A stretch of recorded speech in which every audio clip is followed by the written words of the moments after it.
Bonjour, chers choisis de Jésus. Encore aujourd'hui, c'est une joie renouvelée pour moi de pouvoir partager avec vous certaines expériences de vie et certains enseignements que j'ai reçus de part et d'autre, et bon, enfin, pour différentes raisons. Et là, aujourd'hui, je voudrais vous partager un point qui a été pour moi une interrogation. Je me suis interrogé ou un questionnement pendant peut-être une vingtaine d'années, à savoir, dans notre vie, quelle est la part qui appartient à Dieu lorsque c'est Dieu qui agit, quelle est la part qui m'appartient à moi comme humain. Et pour vous aider à comprendre, je vais vous donner un peu en détail mon cheminement sur ce plan-là.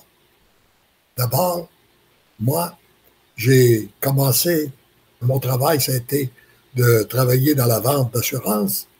Et pendant 30 ans, j'ai dirigé des vendeurs dans le domaine de l'assurance.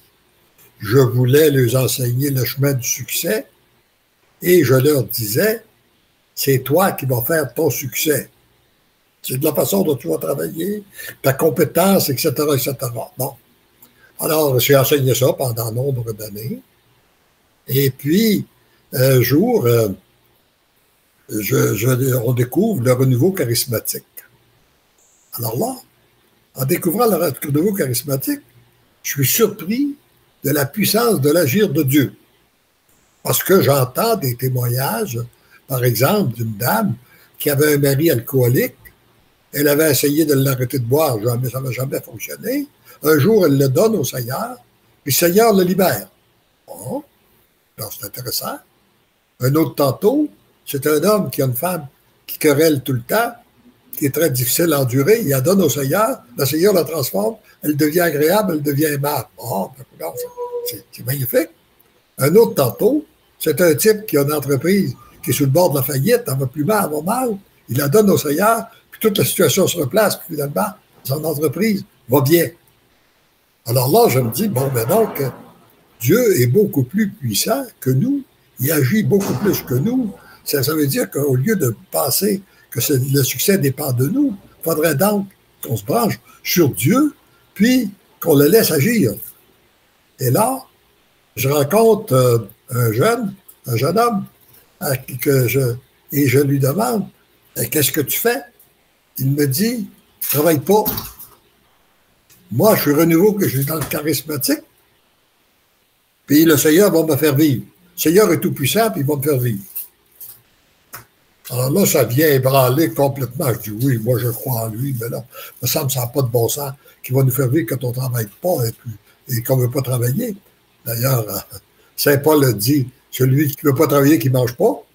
Alors, bon, là, je cherche pour savoir quelle est la part de Dieu, quelle est la part de l'homme. Et un jour, je découvre que plusieurs saints ont dit et ont vécu, prends bien conscience que tout dépend de Dieu. Après, agis comme si tout dépendait de toi. Et lorsque tu as du succès, tu rends gloire à Dieu et à lui seul. Vu l'importance de cette réflexion, je vous la répète. Prends bien conscience que tout dépend de Dieu. Après, agis comme si tout dépendait de toi. Et lorsque tu as des succès, rends gloire à Dieu et à lui seul.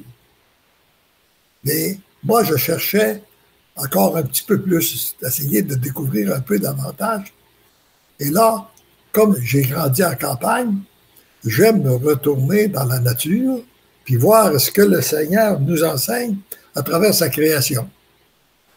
Alors là, je me suis imaginé 2 cultivateurs dans lesquels il y en a un qui croit que son succès dépend uniquement de lui. Alors, il sème quand c'est le temps, il arrose quand c'est le temps, mais là, il s'aperçoit bien que tout à coup, il est inquiet parce qu'il n'a pas le contrôle sur les vents, sur les tempêtes, la grêle, etc. Et puis, il peut vivent énormément très stressés à savoir s'il va y avoir une bonne récolte à l'automne ou s'il n'y en aura pas. Bon. Ça, c'est le type qui croit que tout dépend de lui. Il dépense un paquet d'énergie et d'efforts, puis il peut même arriver à l'automne, puis d'être malade, puis avoir de la misère à faire sa récolte. À l'autre extrême, il y a un autre qui dit, moi, si le Seigneur veut que j'ai une récolte, j'en aurai. Et puis, il ne sème pas quand c'est le temps de semer. Il n'a pas besoin d'arroser non plus, il n'y a pas de semence. Alors donc, il arrive à l'automne, puis il n'y a pas de récolte, il dit, Seigneur ne voulait pas, j'en ai. Voyez-vous, les deux extrêmes. Alors donc, mais qu'est-ce que le Seigneur nous enseigne à travers ça? C'est que tu dois semer quand c'est le temps, arroser quand c'est le temps, et abandonner le succès entre les mains de Dieu. La partie que tu ne peux pas contrôler, tu l'abandonnes entre les mains de Dieu. Puis tu fais confiance. C'est lui qui va faire pousser. C'est lui qui a le contrôle de la température. Et puis, toi, tu fais confiance que tu vas avoir de la récolte à l'automne. Or, parce que quand on ne prend pas, c'est très important ça, d'apprendre à discerner ce qui vient de Dieu, quelle est la part de Dieu, quelle est notre part à nous. Parce que si nous prenons sur nos épaules la part qui vient à Dieu, qui appartient à Dieu, eh bien, nous écrasons sur le poids du fardeau. Puis si on ne fait pas ce qu'on a à faire, bien, on peut empêcher l'agir de Dieu, on peut empêcher Dieu d'agir à travers nous. Alors ça, c'était une première réflexion. Et par la suite, nous avons eu l'avantage de découvrir tout un enseignement sur la différence entre les œuvres pour Dieu et les œuvres de Dieu. Bon, alors, faire des œuvres pour Dieu, c'est bon. C'est beaucoup mieux que de faire des œuvres pour Satan. Mais lorsque c'est nous qui voulons faire des œuvres pour Dieu, nous dépensons beaucoup d'énergie, peu de résultats. Lorsque c'est Dieu qui agit, lorsque ce sont ses œuvres à lui, eh bien, on fait peu d'efforts et ça produit beaucoup de résultats. Alors moi, et comme j'aime beaucoup qu'il y ait des résultats dans les efforts que je fais, je me suis dit, j'aimerais beaucoup mieux faire l'œuvre de Dieu. Oui, je désire contribuer à l'évangélisation. J'aimerais beaucoup mieux faire l'œuvre de Dieu que de faire des œuvres pour lui. Parce que ça va me demander moins d'efforts, ça va avoir plus de résultats. Bon. Quelle est ma part à moi pour que je puisse tout simplement contribuer à l'œuvre de Dieu? Alors nous, ce que nous avons fait, c'est que d'abord, nous avons cessé toutes nos activités, aussi bonnes soient-elles, pour se consacrer à l'adoration, à la prière. Prendre un temps pour devenir un intime avec lui. Prendre du temps de prière, prendre du temps d'adoration, de bonne lecture, pour se laisser transformer par lui. Ça, c'est le bout qu'on a fait. Puis à ce moment-là aussi, ce qu'il faut, à un moment, il faut se mettre à l'écoute de qu'est-ce qu'il met dans notre cœur et de quelle façon qu'il nous parle. Parce que dans ces mêmes enseignements-là sur l'œuvre du Seigneur et les œuvres pour le Seigneur, j'avais appris que Dieu nous parle, Dieu nous répond. Lorsqu'on lui pose une question, il nous répond. Si on n'entend pas la réponse, ça ne dépend pas de Dieu. C'est nous que notre récepteur n'est pas ouvert. C'est un peu comme si toutes les ondes sont dans une pièce, puis que j'ai un radio ou une TV, mais c'est pas ouvert. Il ne rentre rien, je vois rien. Puis si je suis ouvert, je ne suis pas branché sur les bonnes ondes, je n'entendrai pas non plus ce qui se passe ailleurs. Alors donc, avec le Seigneur, c'est ça. C'est qu'il faut donc être branché sur lui pour être capable de l'écouter et puis se placer à son écoute. Là, j'ai appris aussi qu'il y avait 3 façons de nous parler, à travers par inspiration, à travers les autres, puis à travers les événements. Bon. Alors, souvent, il y a des choses que s'il venait juste par inspiration, qu'on n'agirait pas. Ça nous prend quelque chose de plus fort qui nous vient des autres pour nous aider à comprendre. J'aime l'exemple que lorsqu'on a élevé nos enfants, puis qu'on a une petite fille de 14 ans qui est en pleine crise d'adolescence, puis qu'on lui parle, puis qu'elle ne veut rien savoir. On a l'avantage d'avoir une grande fille de 18 ans, on passe par la grande, puis on lui dit, parle-lui donc. Je pense que si ça venait de toi, elle pourrait comprendre, elle pourrait accepter. Alors, Dieu fait un peu la même chose. Quand tu sais qu'on ne comprendrait pas, par inspiration, il passe par les autres. Puis un autre tantôt aussi, il passe par les événements, puis on peut lui demander, si on a des doutes, on peut toujours lui demander des confirmations pour être sûr de ne pas se tromper. Là, souvent, il va éprouver notre foi jusqu'où on est prêt à être à son écoute. Et moi, ce qui a marqué à la base, d'ailleurs, la fondation des Choisis de Jésus, c'est lorsqu'en 1988, il m'a demandé de donner mes mercredis à la prière. Ça n'avait pas de sens pour moi, alors que j'étais en pleine activité. J'avais 54 ans à l'époque. J'étais en pleine activité dans mon bureau. J'ai sous ma supervision une vingtaine de bureaux avec une centaine d'employés. Et puis, j'ai eu un agenda bien rempli. Puis, il me demande de prendre une journée dans la semaine pour la prière. Il a passé par 3 personnes pour me le demander.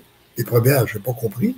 Il faut qu'il passe par 3. Quand c'est fut la 3e, là, j'ai dit, ça me paraît réellement très, très important. Alors, donc, il faudrait, mais là, j'ai dit, ça vient de toi, tu vas me le confirmer. Et je lui ai demandé 2 confirmations. Il me les a données. Alors là, j'ai dit, oui, j'ai pris du temps pour, à ce moment-là, pour donner mes mercredis à la prière. Alors, donc, à un moment donné, il faut prendre du temps. Et ces temps-là d'adoration, d'intimité avec lui, m'ont permis d'être plus à son écoute. Et c'est là que j'ai pu le reconnaître, que ça venait de lui, quand j'ai été inspiré, même si j'ai eu beaucoup de doutes, là, j'étais inspiré d'écrire. Aujourd'hui, je n'ai plus de doutes, j'ai tellement de confirmations. D'autant plus qu'il a été confirmé même par un cardinal, il a été un archevêque. Alors donc, il y a eu beaucoup de prêtres, beaucoup de témoignages et tout ça. Alors, et puis selon tout ce qui se passe, tout ce qui a agi, la façon dont il a agi à travers ça, dans lequel vous pourrez lire ce livre-là, vous l'avez sur Internet si vous ne l'avez pas en main, pour voir qu'on vient de publier, comment est-ce que c'est qu'il a agi, les cœurs qui ont été transformés, etc., etc. Alors donc, on ne peut pas. Aujourd'hui, je n'ai pas raison de douter, je dois faire entièrement confiance que oui, c'est lui qui m'a inspiré. Et là, ce que je comprends actuellement où nous en sommes, c'est important parce que je regarde depuis peut-être environ 2 semaines, j'ai eu au moins 6 personnes qui m'ont dit avoir été interpellées dans leur cœur pour faire des choses pour les choisis de Jésus. Ça me réjouit beaucoup.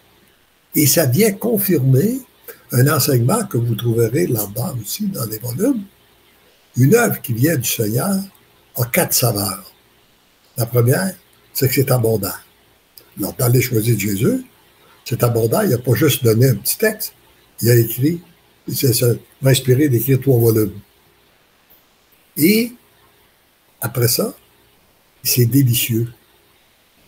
En d'autres termes, ça goûte bon. Dès qu'on entre là-dedans, on s'aperçoit que c'est délicieux. Ça vient nous réchauffer le cœur. Ça vient nous apporter la paix, etc., etc. Troisièmement, ça se multiplie. Puis quatrièmement, c'est durable. Ça, on peut le voir avec le temps. Mais aujourd'hui, j'ai la ferme conviction, ça fait 22 ans que le premier livre est paru, en 1999, et j'ai été pendant plusieurs années à être le seul à parler des choisis de Jésus. Il y avait peu d'autres gens, à ma connaissance en tout cas, qui en parlaient. Et aujourd'hui, je me rends compte qu'il y a de plus en plus de gens qui en parlent. Il y a de plus en plus de gens qui veulent en parler. Il y a de plus en plus de gens qui veulent faire quelque chose à l'intérieur de la mission des choisis de Jésus. Alors, voyez-vous, la mission se multiplie. Et, comme je vous disais, depuis 2 semaines, j'ai eu 6 personnes qui, dans leur cœur, ils ont été inspirées, soit de distribuer des pensées, de faire d'autres choses, un temps d'adoration, prendre plus de temps d'adoration, pour, en adoration, puis prier pour les choisis de Jésus qui sont à travers le monde, afin que ça se multiplie, et puis pour différentes missions que le Seigneur confie comme ça. Et là, je vois, là où j'ai été beaucoup interpellé, en passant hier, j'ai vécu une journée extraordinaire. Puis le Seigneur m'avait dit aussi, dans un de ces volumes-là, ben, toi, fais-moi confiance, avance sans savoir où je te conduis, et puis, toi, regarde-moi agir, soit tu vas être dans l'action de grâce, dans la louange, à nous regarder agir. Puis un autre tantôt, je vais aussi te corriger. Et quand tu nous corriges, c'est important aussi qu'on sache qu'il ne nous corrige pas avec le bâton, c'est même doux, c'est même agréable de recevoir cette correction-là. Et il m'a corrigé. Je pense que je vais vous donner un petit détail. C'est que il y a quelque temps, il y a peut-être 6 mois, j'avais écouté 4 enseignements que mon accompagnateur spirituel, l'abbé Guy Giroux, avait fait sur les prophètes. Puis, je trouvais qu'il était bien articulé, puis il nous faisait comprendre de quelle façon que Dieu agit. Il a agi dans les prophètes, dans l'Ancien Testament, puis ça nous aide à comprendre comment il agit aujourd'hui, encore. Il est toujours le même Dieu, il est toujours aussi agissant. Et là, je me suis dit, ben, c'est quelque chose qu'on ne devrait pas perdre, ça devrait être gardé. Et là, je lui ai proposé de prendre un type qui a enregistré, Michel Chouinard, qui était professionnel au niveau des enregistrements sur les CD, qui a enregistré d'ailleurs la retraite de Laurent Saint-Jean, c'est lui qui a enregistré les 400 témoignages qu'on publie, le rendez-vous des dimanches, c'est lui qui a fait tout ça. Puis, alors j'ai dit, on pourrait lui demander de faire un enseignement, d'enregistrer ces enseignements-là pour les garder, parce que ça me paraît une grande valeur. Alors, l'abbé Guy Giroux a accepté, et puis l'autre aussi, et tout à coup, il me rappelle, puis il dit non, je ne suis pas d'accord, je ne comprends pas ça. Je suis surpris. Il dit, écoute, moi, on en a déjà parlé d'ailleurs à quelques reprises, il est important, quand on découvre une spiritualité, d'aller à profondeur dans cette spiritualité-là. Il est beaucoup plus important de se donner à fond de train dans une spiritualité que de vouloir faire toutes les spiritualités possibles et imaginables. Regardons d'ailleurs ce qui nous enseigne aussi notre Église. Il y a eu des gens pour vivre la spiritualité de Saint-François, il y en a eu d'autres pour vivre la spiritualité de Sainte-Thérèse. Et puis, mais si on veut vivre toutes les spiritualités en même temps, on n'avance pas. La même chose, si on veut savoir tout ce que les messagers disent aujourd'hui, puis qu'on veut mettre ça en application, j'ai l'impression qu'on n'avance pas. On est mieux de prendre un enseignement qui nous touche, qui nous rejoint, qui va avec nous, puis l'approfondir. Alors, il dit, moi, je pense que je devrais, si on enregistre ça, on disperse les gens vers d'autres spiritualités. On est mieux de les garder dans la spiritualité des Choisis de Jésus. Et je vais donner un enseignement à partir des volumes des Choisis de Jésus. Il s'est replongé dans la lecture, il a réécouté la retraite, puis il l'a redécouvert. D'ailleurs, la retraite qu'on a sur Internet sur les Choisis de Jésus, là, la retraite de Laurent Saint-Jean, donnée en 2009.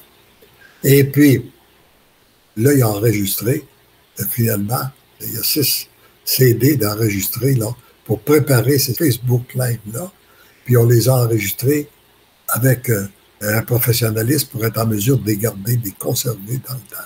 J'ai eu l'occasion d'en écouter un hier et mon cœur brûlait. J'avais le cœur brûlant tout en l'écoutant. Même lorsqu'il a fini, j'avais les yeux pleins d'eau, tellement que je trouvais ça beau et que ça cadrait réellement dans une œuvre du Seigneur et le joint qu'il fait. Et moi qui ai toujours désiré que la mission des Choisis de Jésus soit à l'intérieur de notre Église et qu'on soit des enfants dociles entre les mains de Dieu, mais aussi pour notre Église.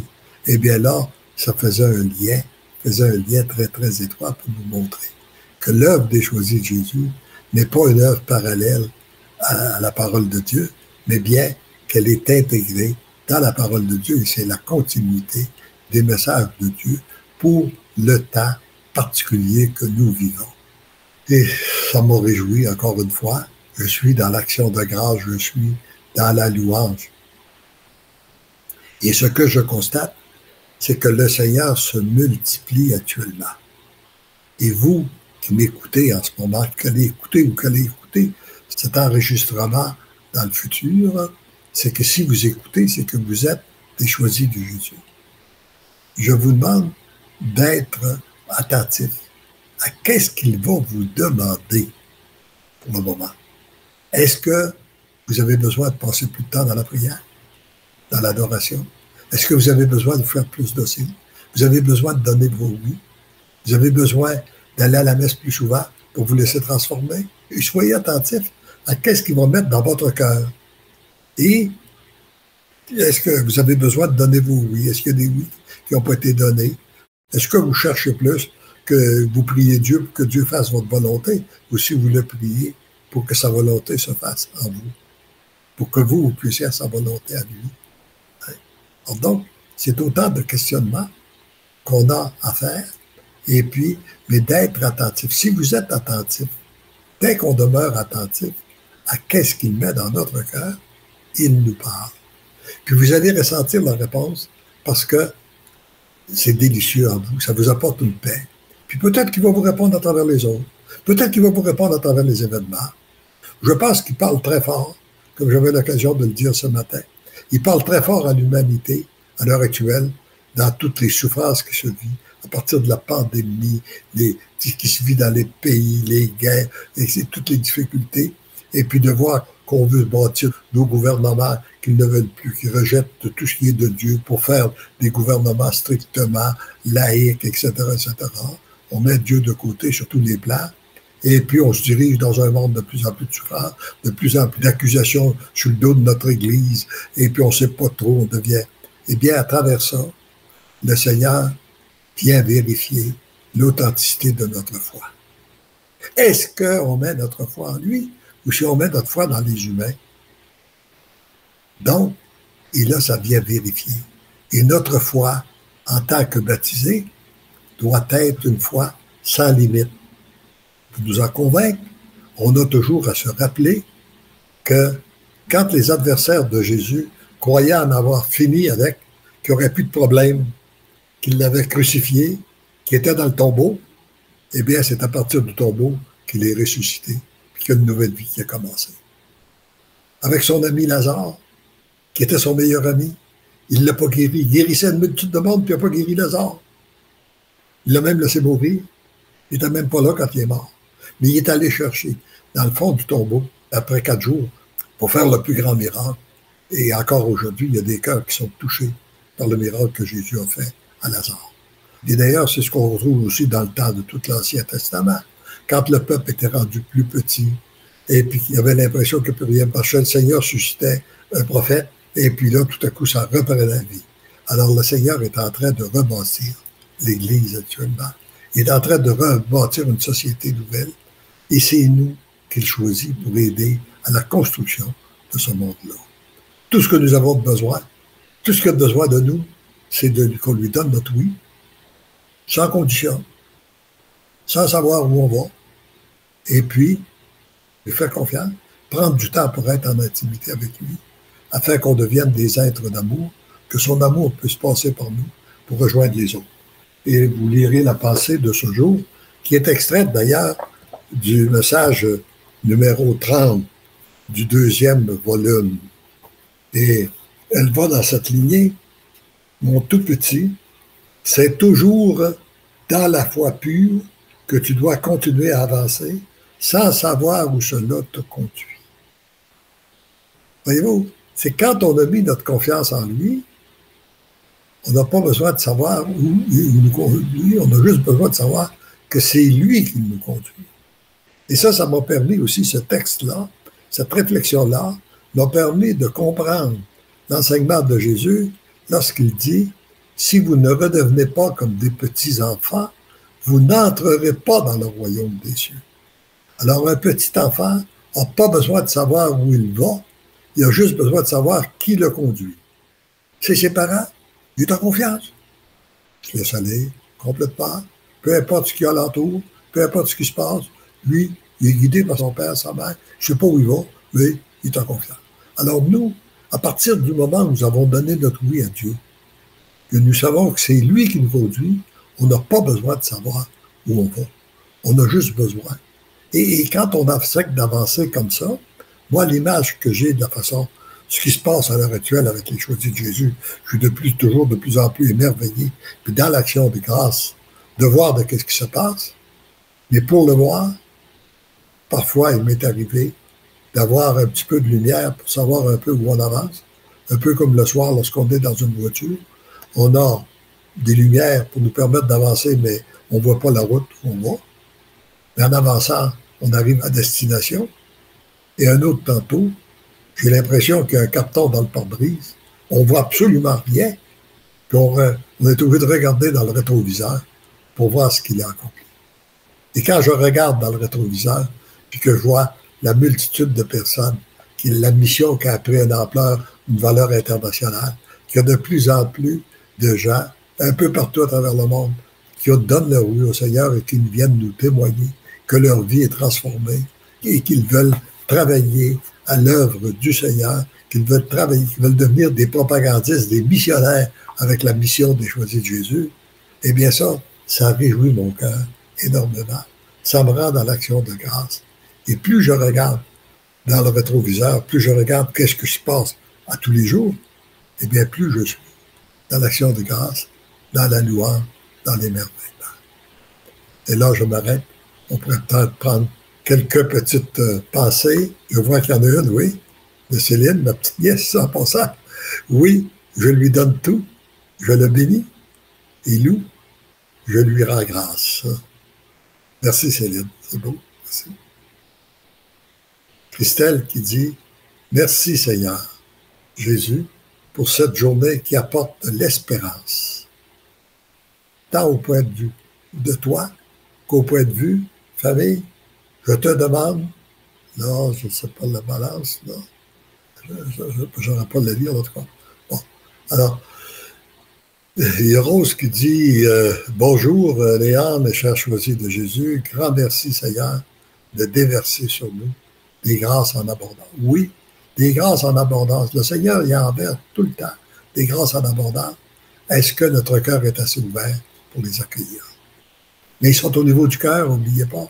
Essayez pas de les capter au niveau de la tête, vous n'y arriverez pas. C'est au niveau du cœur. Ça, on peut les découvrir. Autre part, j'ai été attiré par l'œuvre des choisis de Jésus, entre autres, par le logo qui nous montre le feu de la croix. Elle a marqué pour le feu et la croix. Pour moi, ce fut significatif parce que c'est le feu d'amour de Jésus dans son Sacré-Cœur alors qu'il meurt sur la croix. Pour elle, ça lui a parlé fort. C'est beau. C'est beau. Rendre grâce à Dieu. C'est sans doute lui qui nous a inspiré ce logo-là. Rose qui dit « Moi, c'est dans l'adoration silencieuse et réparatrice, dans la sainte méditation du chapelet, en tenant la main de Marie. » C'est très, très important, parce que le Seigneur rejoint, comme vous verrez d'autres enseignements, c'est les enseignements les plus profonds. C'est le temps le plus précieux de notre vie, c'est le temps que nous passons en intimité avec lui, en adoration, ou en prière. On pense souvent que c'est du temps perdu, c'est le contraire. C'est le temps le plus précieux, parce que c'est dans ce temps-là qu'il peut nous transformer. Et s'il nous transforme, puis qu'il fait de nous des êtres d'amour, eh bien, ça fait des missionnaires de plus à travers le monde. Puis en même temps, il sert de nos prières pour rejoindre des gens dans l'invisible, un peu partout à travers le monde. Ah, Dany, oui, qu'on a eu le plaisir de voir ce matin, qui est venu nous rejoindre par Internet. Ça, c'est ouvert, là, il y a de la place pour rejoindre d'autres. On veut y aller tranquillement, là, mais pour, comme le oui de Marie, qui a dit oui sans savoir où ça l'amènerait, nous donnons notre oui pour Jésus. Oui, tout à fait juste. Et c'est elle qui a eu le premier oui à donner, qui a changé la face du monde. Puis par nos oui, plus on va être nombreux à donner des oui, plus la face du monde va être changée. Merci. C'est Sadek qui dit « Merci Léandre, j'aime écouter vos enseignements, cela me questionne beaucoup. » C'est beau, merci. Alors, je pense qu'on peut s'arrêter là. Et puis, de toute façon, je vous répète, en terminant, Moi, j'ai la ferme conviction que nous sommes dans une période où la mission des choisis de Jésus se multiplie. Le Seigneur se multiplie à l'heure actuelle dans une multitude de personnes. Alors, soyez attentifs à ce qu'il vous demande. Et entre-temps, on prend conscience que parce que l'amour m'aime, je deviens l'amour. Et on prend conscience pour les autres qui sont autour de nous en leur disant « Parce que l'amour t'aime, tu deviens l'amour ». Et ensemble, nous serons de plus en plus nombreux à dire « Parce que l'amour nous aime, nous devenons l'amour ». Amen. Et on peut écouter un chant.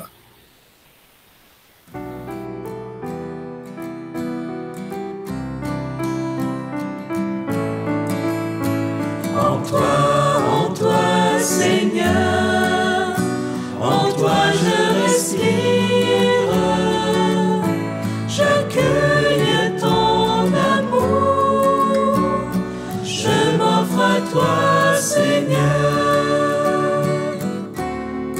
À chaque fois qu'en moi vient ton souffle, je veux cueillir ta paix, ton amour. En accueillant la Trinité sainte, Maman Marie, les anges et les saints. En toi, Seigneur, en toi je respire, j'accueille ton amour, je m'offre à toi, Seigneur. Et quand ton souffle en moi se retire, allant venant comme une marée, je m'offre à toi de toute mon âme, offrant mes biens aussi tous les miens. En toi, Seigneur, en toi je respire.